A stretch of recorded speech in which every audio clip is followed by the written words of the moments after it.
Hello friends, welcome to latest lease and lines.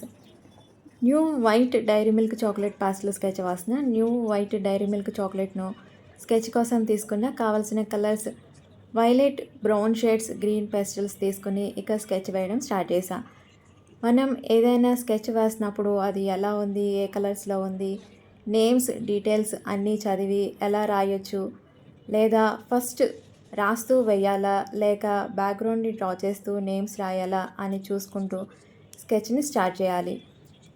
నేను first new white Dairy Milk చాక్లెట్ను బ్యాక్గ్రౌండ్ని draw చేస్తూ 2 చాకోబార్స్ను నేమ్ కింద వైట్ పార్ట్ ఎలివేట్ అయ్యేలాగా బ్రౌన్ షేడ్స్ యూజ్ చేస్తూ డ్రా చేస్తూ, కొన్ని సింబల్స్, లోగోస్ని డ్రా చేస్తూ, వైట్ వాటర్ కలర్ని యూజ్ చేస్తూ నేమ్ రాస్తూ, కొన్ని డీటెయిల్స్, లోగోస్ వేస్తూ, పెన్సిల్తో షేడింగ్ ఇస్తూ, బ్లాక్తో హైలైట్ చేస్తూ డ్రా చేస్తున్నా. ఈ స్కెచ్ మీకు నచ్చుతుందని అనుకుంటున్నా. మీరు కూడా ట్రై చేయండి.